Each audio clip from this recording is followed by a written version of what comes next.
Steve, I was excited to do this week's podcast because as I'm always excited to do this week's podcast, but I don't think I was as excited as you were to do this week's podcast by judging by the like 9 text messages you sent me before 9 o'clock this morning.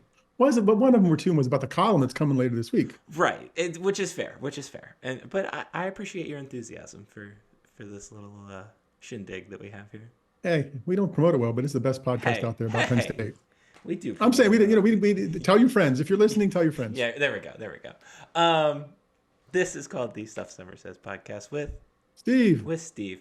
Okay, why Steve is so excited, and this is a Steve version show. I think is the best way to put it. We've got stadium talk. He wants to talk about Penn State softball and baseball, and then he sent me an interesting link in one of those text messages this morning that I think we should talk about because it tangentially relates to everything that we talk about. And then I forgot to tell you, I have this week's old guy, young guy. It's not stressful, so don't worry. You good? it's not a quiz. It's not a test. Nothing. Not. It's very straightforward. Not Taylor Swift songs that the whole world knows that I don't. No, no. Good. But we should do that. That's. It would be so bad. It I would be think you could so do bad. okay. I think you could do okay. I think you're so wrong. I think if you played them, I'd be like, oh, I heard that before, but whatever. Okay. All right. Well, I don't want to get a copyright violation. True that. Okay, let's talk about the big news, which is, of course, that Hidden Still Spirits is selling straight bourbon whiskey that's NIL themed. Did you see the alcohol percent in it? Oh no. It's 40.9% alcohol. Nice. So yeah, Joe would have loved that. That's not an ad. I just thought that was really funny.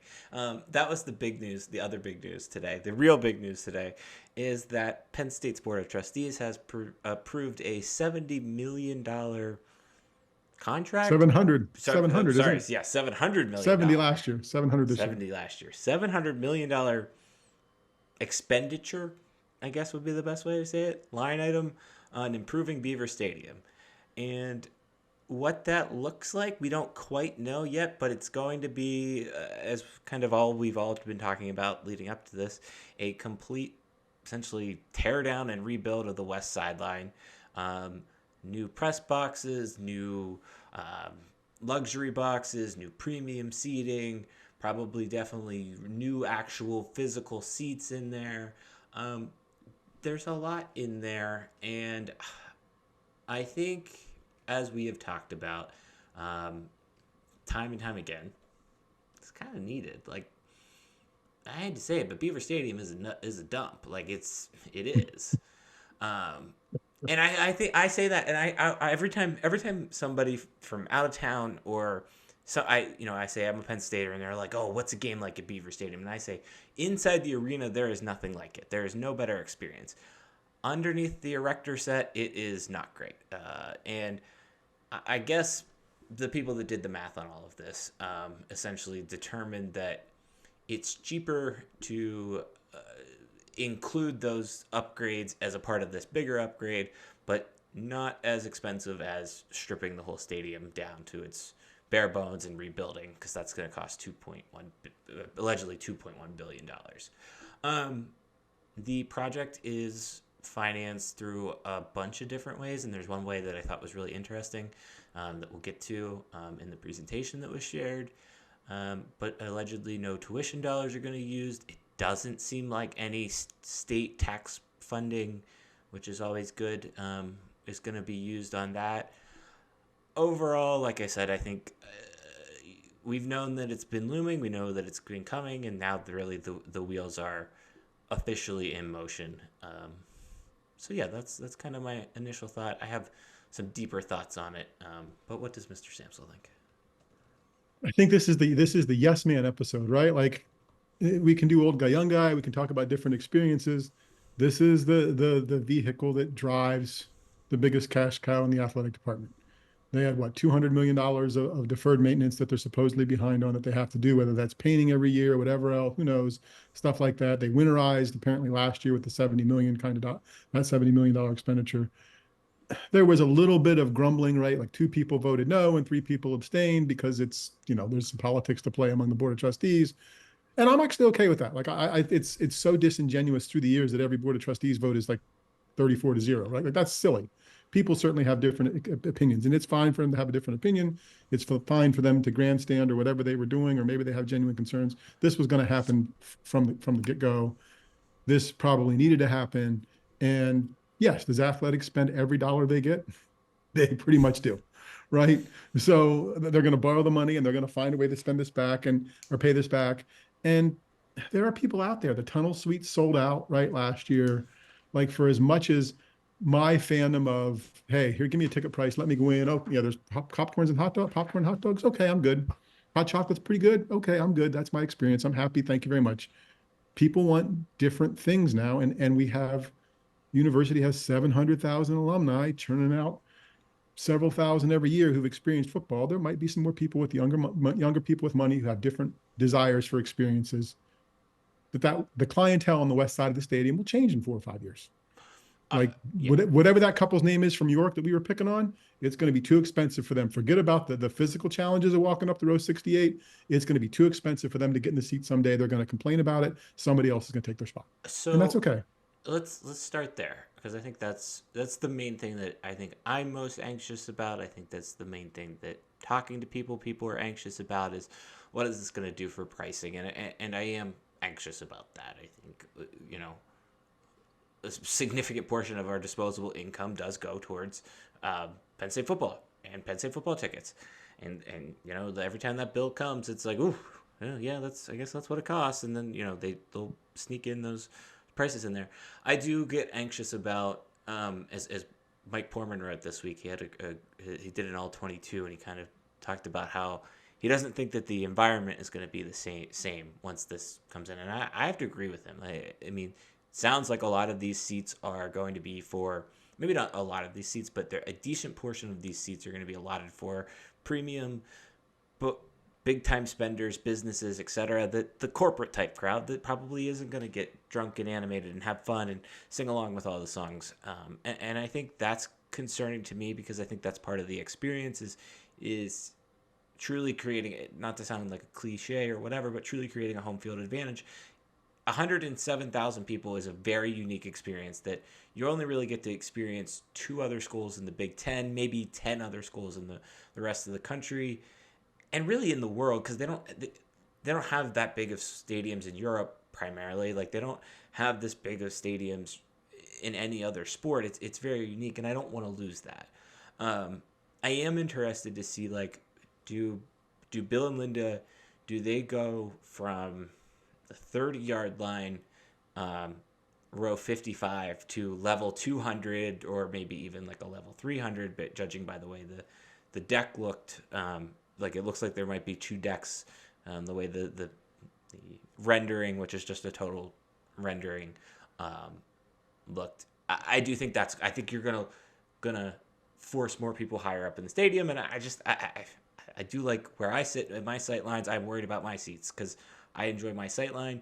I enjoy the community experience I have of the families that sit around us and losing that. So that's what I'm most anxious about right now as I sit here and look at everything coming through and really how they're going to afford it. And I think that's very fair for the average Penn State fan to be anxious about right now. So once every other year, you have gone to Ohio State or Michigan, in more or less, right? Like you've gone Yeah. there, 100,000-ish seats at both places.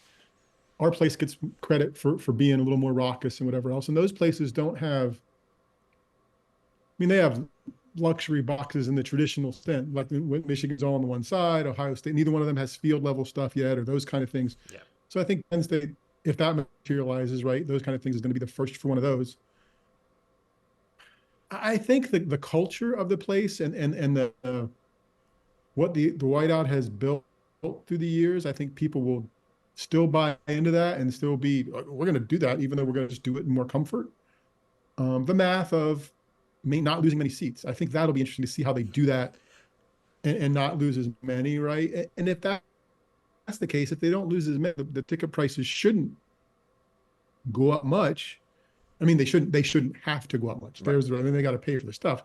But if you still got basically the same number of seats, it's not like you're losing a bunch of inventory. You need to pay for it. And these seats are going to be premium. So those people should be picking up a little more of the bill than Joe and Jane Lunch Bucket fan.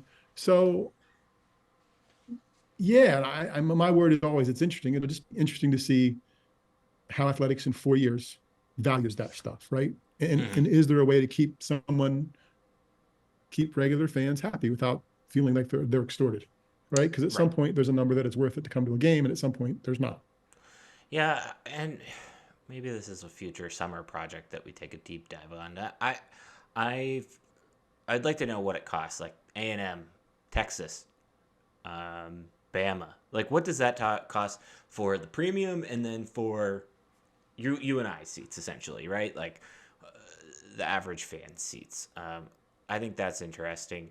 Um, yeah, I think the main thing that I wanted to talk about through was kind of that aspect. I think it's right to feel anxious because, particularly just with some of the decisions made in this craft era, like as I've written and said before, I don't know if you and I are heard.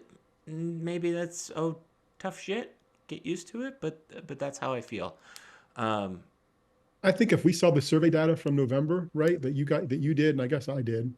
I remember I think in the fall we filled it out, even though we weren't ticket holders, we still got it. I think there's probably 10% of the people who are like, oh my God, these things need to change. I mean, I think everybody understands the stadium's old. You need some updates. I think there's 10% of the people who are like, wow, it's got to be higher.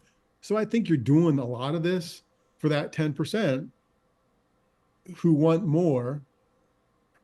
And I think other people, and I think those people should be willing to pay for that. Like, I yeah, think your company should outlay that. And I think with all the shame on athletics if when the time comes, they don't sell all this inventory, whether they name gates, whether they name a stadium, whether they do some other rights, whether they have boxes to sell. They have outsourced ticket sales. They have outsourced all kinds of stuff. There are so many people associated with that athletic department that if they can't sell this at some point, shame on them. And they should have done the numbers to know they can. So I think they can, but I want to talk about that because that kind of tails into one of the you talked about the people that voted no. One of the people that voted no was Barry Benchak, mhm. and he had an interesting.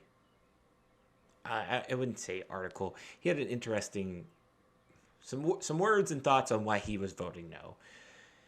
And there were points in his argument that I could get behind. And there were other points that I was like, no, like, but what I took from it, and I don't know if he expressly said it, and you're saying it here, and I'm glad that you're saying it here because now it's like, okay, and I don't necessarily agree with all of Barry's thought process on other aspects around the Penn State community.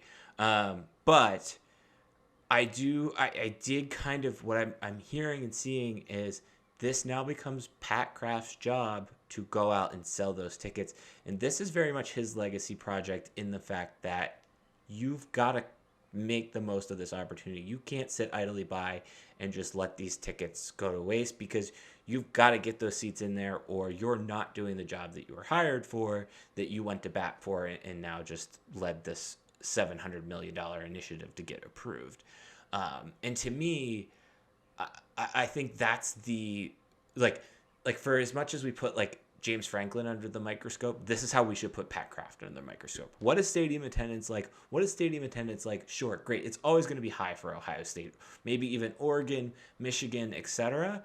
But what is it going to be like when it's Bowling Green? And are you really going to get 106,000 people in there and all of them are going to pay for that premium suite level? I don't know. I don't know. And I want to see, Well, I I'm interested think to see how he markets it. you do that with 3 and 5 year contracts, right? Those premium seats are Mm, 3 and 5 year fair. contracts, and those people either show up or you don't. So I still think Kent State, Nevada, well, not Nevada, because they might not be in 2027, whatever it is. Like I think your bummer games still may have a few less than a full capacity, but the sales all happen ahead of time, right? Right. Like those premium seats are sold in 3 and 5 year contracts, or maybe even 10 year contracts, and then it's on trucking company X to get people to show up. But the athletics already has their money. Like so, I think that stuff isn't. It's not a game week decision. It's a culture. This stuff's done ahead of time decision, and then where the additional revenue is part of the listing. What's going to pay for this concessions. Then there's different varieties there. There's different things. There's premium things. There's options. But yeah, I think Pat Kraft's credit, and I think It's just it's a change of culture, right? Like Penn State, and I'll come back to it with the old guy stuff I beat on. Oh, well, they had 2 or 3 athletic directors before they had hockey, and somebody must have been working really hard because they had the same number of student athletes. Now you've invested more, and we're going to say the way that you're going to get better and compete is by doing more and spending more. They're going to spend more, then people are going to say, okay, great, now we're spending more. Where's my W's? Yeah. Um, and that's also interesting in all of this. I thought about that today too. Like the James, as I tweeted, the discourse around James Franklin's buyout becomes so much more interesting under the microscope of a $700 million stadium renovation Hmm. that they're trying to fundraise for. Um, and so yeah, I think about that a little bit. I want to I don't know if you have the deck in front of you. At least there's a couple of interesting things that I kind of wanted to go through um, here that I just saw, I'll put a link maybe like in the bio or not in bio in the description to the podcast of what we're looking at here. This was presented to the board of trustees kind of by Neely Mendapudi and Pat Kraft today. But they essentially talk through the difference between repair, renovate, and replace. Cost two billion plus, and they're projecting a $44 million profit at some point down the line with this renovation plan. There was also a repair plan that you mentioned briefly that with the like abstention votes, Jay Paterno being one of them. I didn't hear anything about that, so I'm interested to hear more on that as well. Like, what wonder what that plan looked like, and wonder why that was like rejected. It was like it was like a public-private plan was the way it was phrased. So, thought that one was interesting. So wanted to call that out. I feel like I'm presenting in a work meeting right now. Sorry. Um, Okay, that one's kind of boring. That one's kind of boring. I think we should talk about this briefly. So going back to the ticketing conversation, we didn't talk about this when it happened because I kind of figured this conversation was coming. But Elevate, which is the national leading ticket and premium inventory management provider, they're a key partner in this relationship. What that means for you and I, probably nothing. But I think at least shows that there's forethought here and not just that we're going to rely on the I'm sure there's not interns, but the interns within the ticketing department to schmooze and sell those things. Populous is also doing the renovation, or is designing, which is a Penn State kind of like owned company, which I think is kind of neat and a nice way to kind of tie everything together. Okay, this was the first very interesting slide to me. I think that jumped out was the renovation. Opportunity for charitable giving is significant. Renovation related. So there's going to be a founder suite donation of 80 million, one-time capital donations of 4.3, and then it says philanthropy slash naming opportunities 50 million. And this is kind of one of the first points that I wanted to like highlight on this deck that stood out to me. To me, I don't even look at the word philanthropy. I see naming opportunities, and I think Sheets Field at Beaver Stadium or Utz Field at Beaver Stadium or Wawa Field, as I suggested. Here's my idea. You take the east side of the stadium, the east half of the field, and the west half of the field. The east half of the field is called Wawa Field at Beaver Stadium, and the west side of the field is called Sheets Field at Beaver Stadium. And then we can really knock that issue out. Steve's laughing at that joke. I think that's really interesting, and I think we are not going to get Paterno Field, nor do I want it. We are not going to get Paterno Field at Beaver Stadium. We are going to get insert big company here. And why I say this, sorry, I know this is a long rant. I'm fired up today. The why I say this is Brett McMurphy today tweeted, Texas State Stadium renamed to UFCU Stadium after a 15-year deal for $23 million. If Texas State can get $23 million for their stadium, which I have no clue what it looks like, how many people it holds, I cannot imagine what the stadium or field naming rights to Beaver Stadium would be. So to me, what I'm saying here is I think this is going to be something that keep an eye on.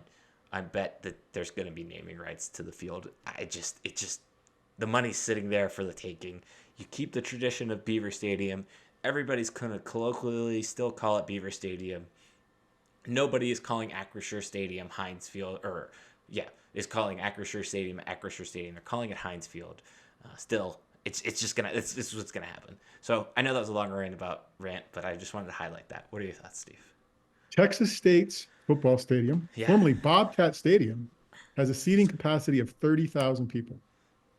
So there you go. 23. So 30,000 is worth 23 million over 10 years. Is that what it was? Is that what you said the deal yeah. was? It was 15 years, 23. So like Okay. a little bit more than like $1.5 million a year. Okay. Yeah. I think the naming opportunities is something everybody's going to point to in the media, right? And they're going to be right. Like that's where it's at. That's where the easy money is for athletics, right? It's a big donor, it's a name.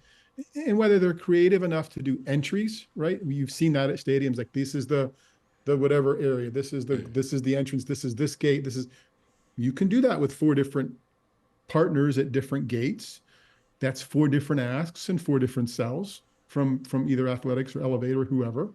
Um, Naming rights or whatever else is one ask, right? And one big thing, and it's not going anywhere, and it's going to be on TV a lot, and it's going to be around, and it's going to be huge news, and people will still call it whatever. So I would not be shocked if that happened. I don't think Paterno Field is happening. Like I just don't. I just think it's fraught in so many ways, and in terms of the vote that happened today, I think in some ways the lines that's a hint at where the lines for the vote would be if it came up, right? There's 5 votes in favor of it, Yeah. maybe, right? And people will grumble and whatever else, but those people that are grumbling aren't given enough for it to not happen. And we may have a guest in the podcast at some point speak at that. For me, as someone who lived it longer than you, the whole naming of Paterno Field is not what I was understood that Coach Paterno wanted. Coach Paterno was about education, was about his name's in the library. Like that was the thing that was celebrated at the time. So for this change now that we have to recognize him, I get all this stuff that happened and what's not there now and whatever else. But my understanding, what I was told face to face with him a couple of times in interviews is, oh no, it's about the library. It's great. Like that's okay. Well, if that's what the dude wanted, like why are we suddenly whatever? Steve took the words out of my mouth. So no, I think that could happen. I think there'd be a lot of angst if it happened. But God, it's the easy ask, right? It Like is. of all the money and whatever else, forget the portico, forget the seating area, forget the club seat section. It's the name on the place, right?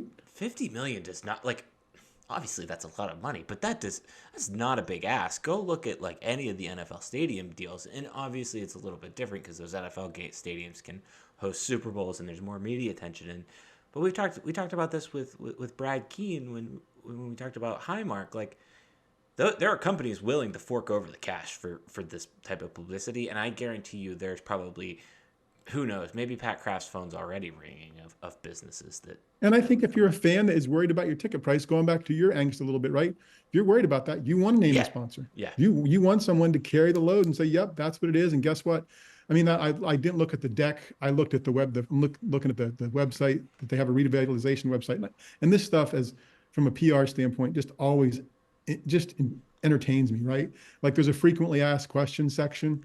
If you look at those questions, none of those questions have answers, right? Like right.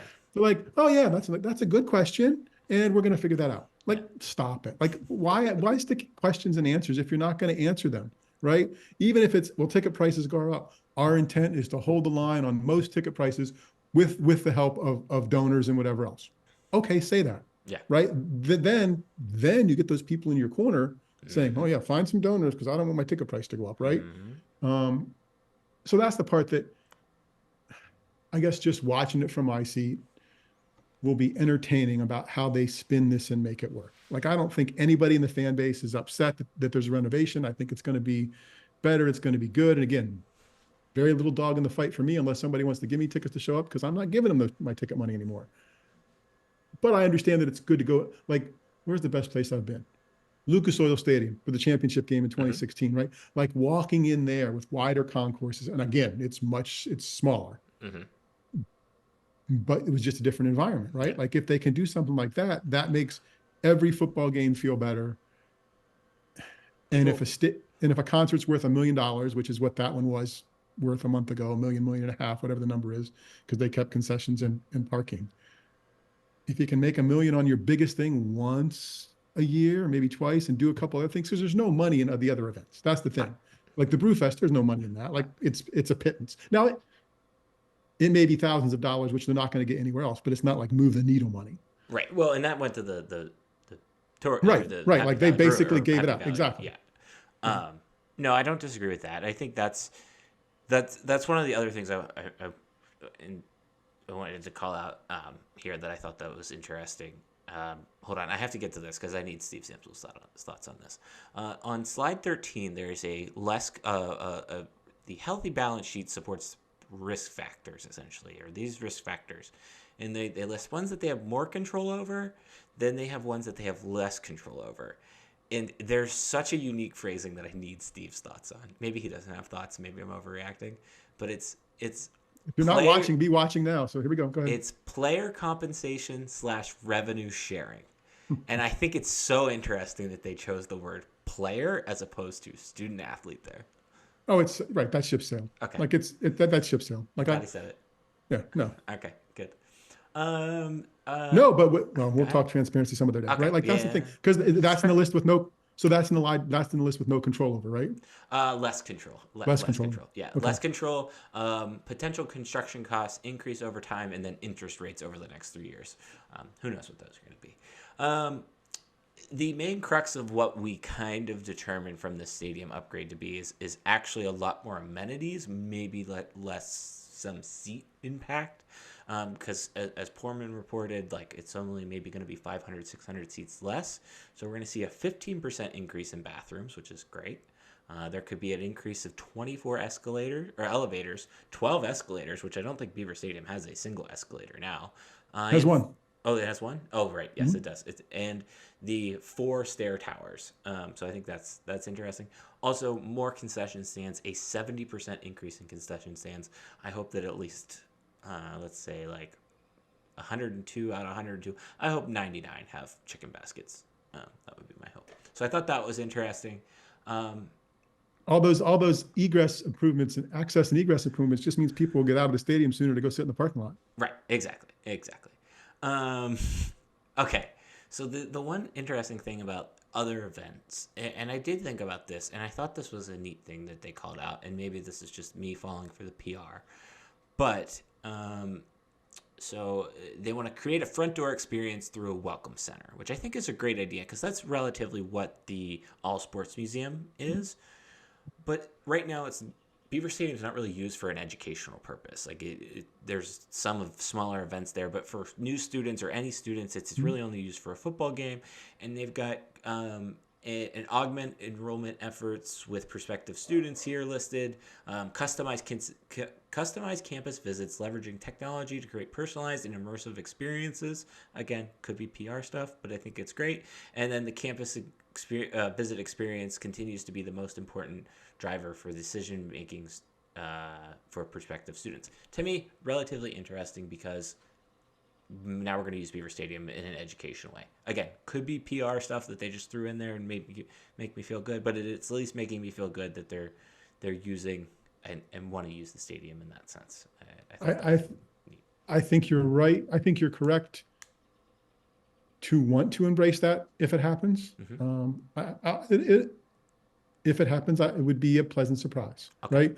Like I think what it sounds to me like is, hey, you know what we can do? We're going to get this money. We'll give them the old stuff from football, like the hold here. We get the recruit room and show stuff, and we'll buy some new stuff and do it, whatever else. Yeah. But it's probably low hanging fruit, and they're right. Everybody comes and wants to see the stadium, right? So find a way to walk into. Honestly, we've done a dozen campus visits or more through the years of just showing up to a college campus, and Beaver Stadium might have been the least accessible of any stadium we went to, right? Find a way, if you're going to spend this much money, to make it easy for people. And again, for kids who want to come in and recruit and get a picture with the stadium behind them or whatever else. And other times they monetize that for graduation or Arts Fest. But if it's a prospective student who may pay the university $250,000 over their lifetime for an education, if we could find a way to give them a selfie and it might help them get here to pay tuition, that would probably be some goodwill between the athletics and the academic side of the house. There we go. Steve said it better than me.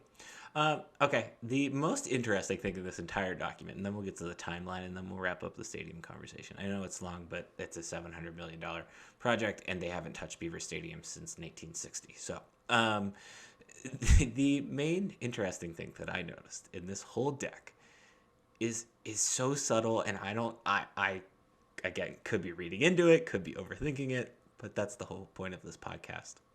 So there's a transform the fan and community experience slide. This is slide 19, I believe. And there's like a list of like improve circulation to alleviate congestion, concourse expansion, improve press box. And then there's this one that's really interesting to me. It says, allows for state-of-the-art and future of entertainment, streaming, broadcast options, etc. And then underneath that, it lists ESPN Game Day and BTN Tailgate. It does not list Fox's Big Noon. And I think that's objectively the funniest thing. Because if you're looking for like petty evidence that there's a feud between Penn State and Fox, this is proof. This is the smoking gun bullet. I had to call it out because I thought that was like that's a choice. Nobody watches that. No offense to the people that do BTN Tailgate. Nobody picks that over any of the other two shows. And for them to put that as opposed to the Fox and ESPN, which isn't even a Penn State rights holder, Yep. is so fascinating to me. Fascinating to me. So it's not ineptitude. It's a shot. Is that what you're saying? It is a conscious choice. Okay. That's what I'm saying. That's what I noticed. Okay. That's it for. I think I was gonna write like a column, but I think I'm just gonna write and list what I find interesting this week. So we'll put that up on the blog. Last thing, let's get to the main crux of the what this looks timeline wise. So it seems like they're still planning. The renderings that are out are just renderings, and it might be what it looks like. Personally, I prefer these round of renderings compared to the Sandy Barber. I was going to say, this is the second one you've seen, right? Yeah, compared to the Sandy Barber brick era, because I don't think the brick era looks like any of the other buildings. I think this building actually looks a little bit like Pagula in a way, and kind of it looks cohesive with the club end of the stadium. I think that looks nice. So, but they're going to do designs. It seems like football season, we're going to get the designs at some point. And it looks like right after football season, they're going to start doing this kind of in sections. So it seems like maybe 2 sections, maybe 2 or 3 sections, but they want it done by the start of the 2027 season. Poorman made a good point that there's really not that many interesting home games. I am, again, interested to see how ticket holders are impacted by this, but I think it's important that we call out the timeline. I don't know what some of the other schools have done. I know like some of the smaller schools, they've just like Vandy, like kind of just shut off that whole area. I think the Indiana expansion they didn't have anything there. I'm not sure what Texas did. I could probably find out. But I just thought that was, it seems like a relatively quick, like I feel like this is about as quick as the other timelines for the North expansion and maybe the South expansion too. Yeah, it feels, I don't know if aggressive is the right term, but like realistically, there's not a lot around the place. You don't have to worry about what's, interrupting anything else but parking. So get it in and get it done. The sooner you get it done, the sooner you can make money off of it, right? I mean, that's why putter around.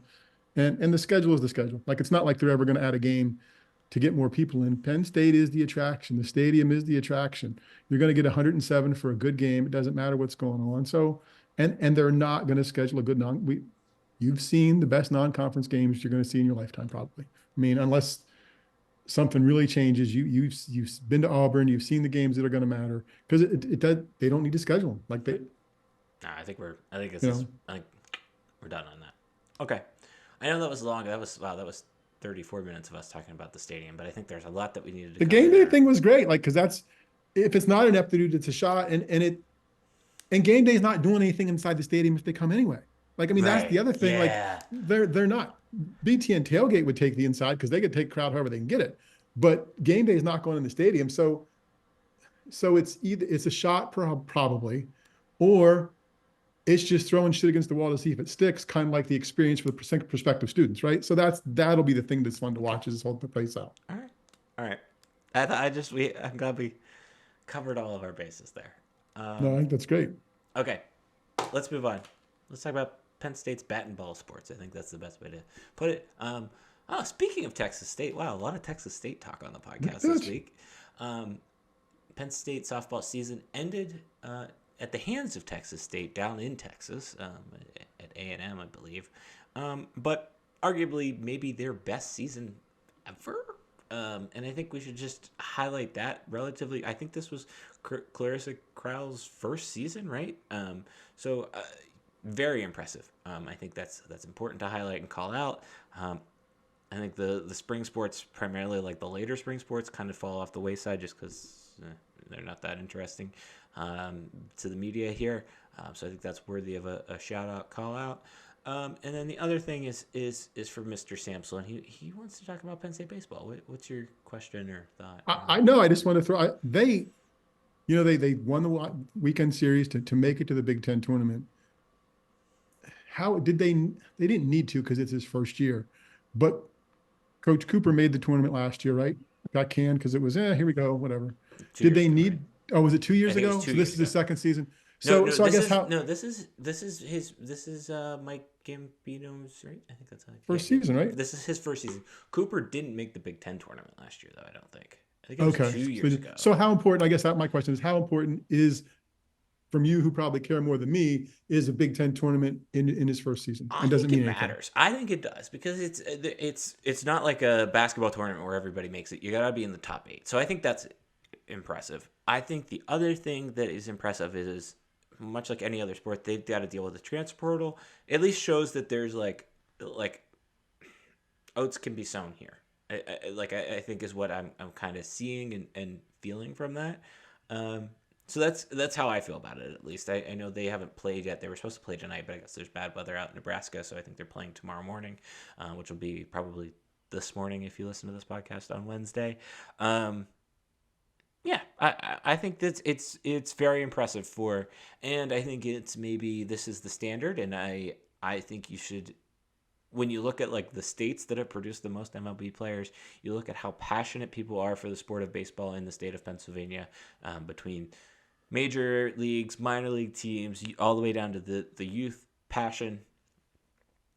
I think there is not to keep with the farming metaphors, but there's fertile ground here, and Wow. Okay. I think you need to take advantage of that. Nice. Okay. Nice. Let me go back to softball, and I don't know. I'm just asking. Okay. In NIL world that is now college sports, Okay. does softball matter enough? Do you think freshman pitcher comes to Penn State from California, where there are many good softball teams? Now, a couple of those are going to be in the Big Ten next year, who are traditional powers. But Bridget Nemeth, who was wonderful for the softball team this year, is from California.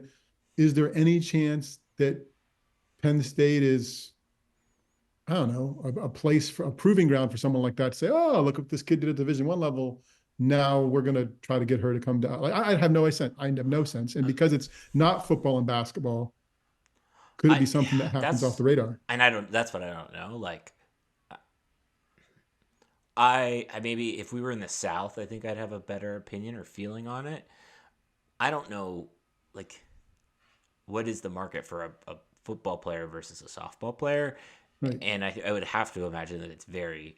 That being said, like I feel like in some ways we see that with women's basketball, or at least at Penn State, it's kind of felt like that way this offseason, where like it's like, oh, we're gonna go to a better team, Right. and is disappointing. I don't know, that might be too harsh, but that's at least how I'm kind of feeling about it, and just annoyed about it. And the other thing for softball, and I'm giving up on that one early because we don't know.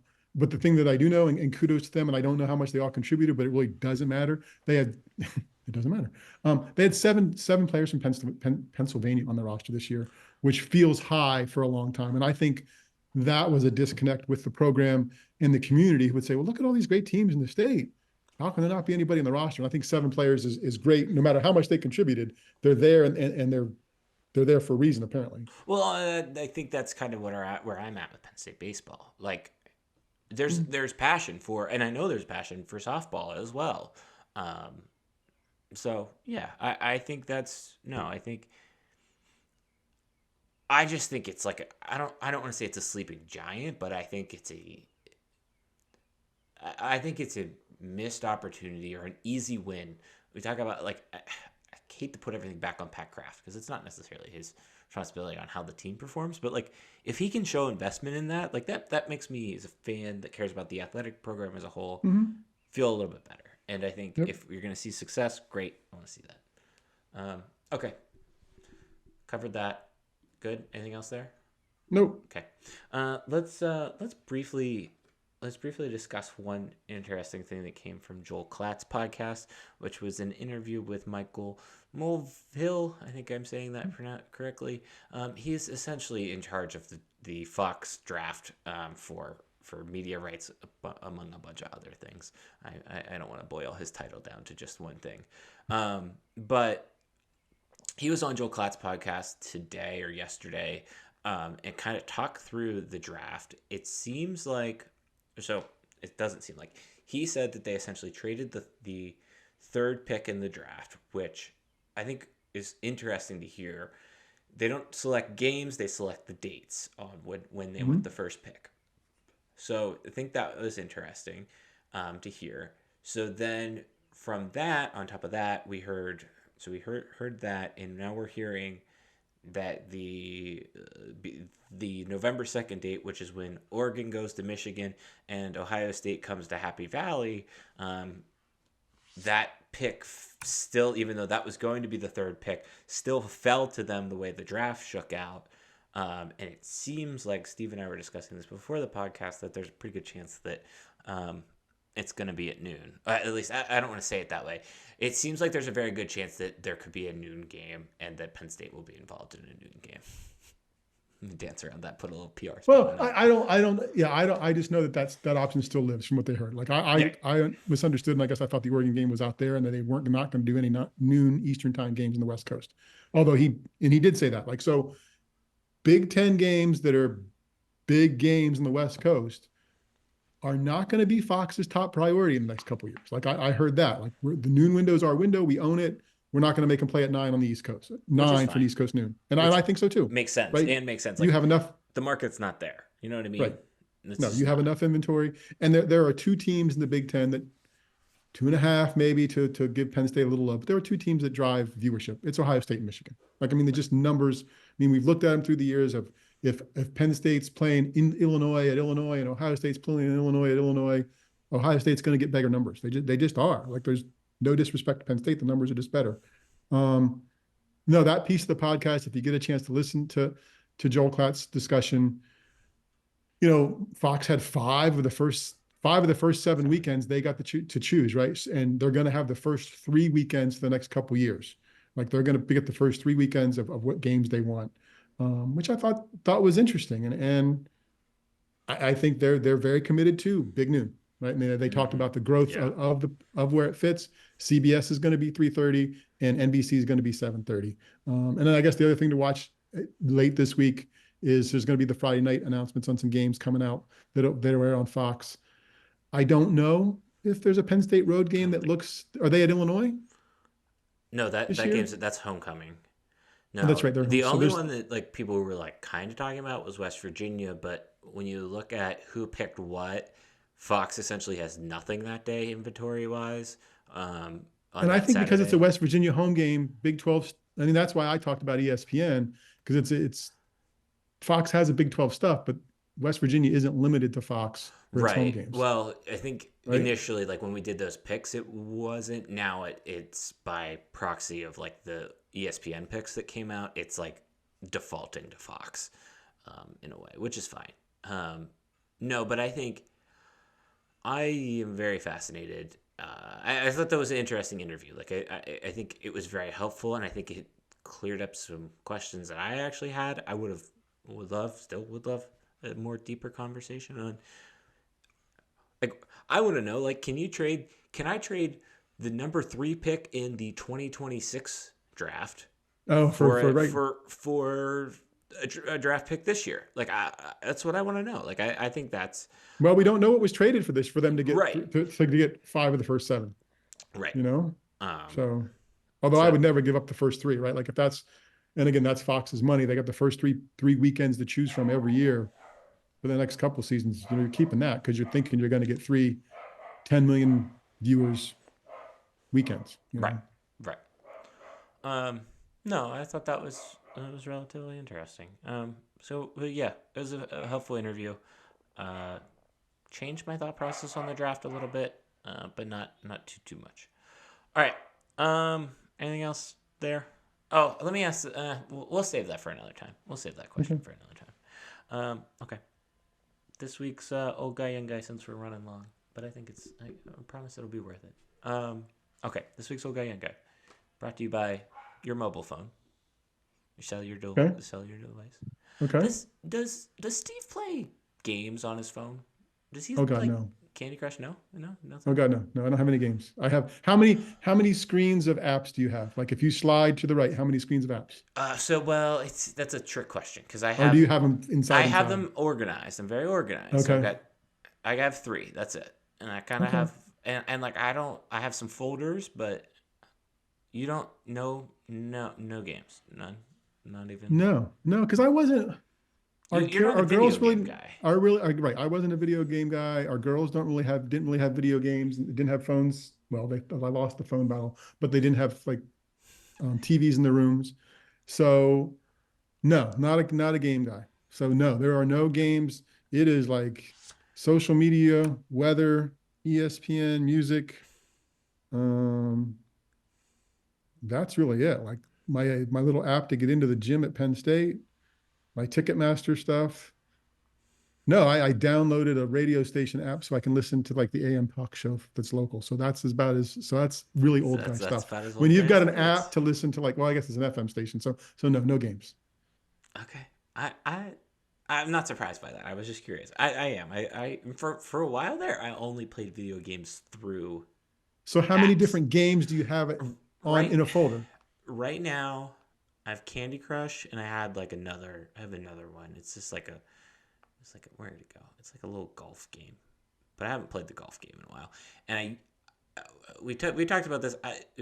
The blog, the hobby that I picked up was playing chess. I haven't played as much lately, but I did have that as like one of my like core four apps Yeah, at the bottom.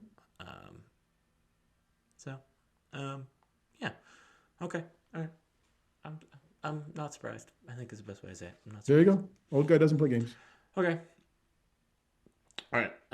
Let's do housekeeping. Like I said, I think I'm gonna write tonight. I think I will write tonight. Steve and I have a project coming. We're very excited about the project. I need to do my half of the project. I'm the slacker in the group project this time. Um, I think we'll save that. I'm not gonna spoil it. I just think I'm gonna save it until it comes out, and then we will discuss it on the podcast. I think is the best way to do it. Okay. So we've got that one. Do you want to? I kind I'm of. writing. You're gonna, as I say, are you gonna share yours? Do you want to I'm share gonna write yours? for this. I'm gonna write before this weekend. It's summer movie season, so I don't know if there's a big summer sports movie coming out, but I've gotten responses from some of your favorite Penn State coaches to find out about their favorite sports movies and why. Some of them were terse and here's my movie, and other ones were like movie critics. So I think it'll be great, and I think it's going to be if themed Invisible Friends because I found out who my real friends were among the coaches who actually responded to my dumbass question about, hey, do you want to talk about movies? And some got back to me immediately, and others are Pending. still building their rosters for, you know, whatever. So Pending. didn't hear from them. No, I don't think they're getting back They because I'm going to be writing. we did not hear of them from We did not some hear from press them, time. and their PR people were contacted. So we offered. So and it's not a bad thing. I'm sure people are busy, too Yeah, busy people to are say, busy. oh, here's a movie. Oh, God. So Okay, I'm very excited about that one. I'm excited about that one. So that's what's coming on the blog this week over the next week or so. Yeah. Meantime, 5 stars, thumbs up, all of that. Subscribe somewhere in that general vicinity. That would be great. We have a website. It is called stuffsummersays.com. On that website, there's a section called Steve, With Steve. Let's see what else we've got. Um, Emails. Mine's Darian at stuffsummersays.com. Steve's is Steve at stuffsummersays.com. 5 stars, thumbs up, subscribe. Nope, that's it. Twitter handles are mine's at Stuff Summer Says. Steve's is. At Steve Sampson. See ya.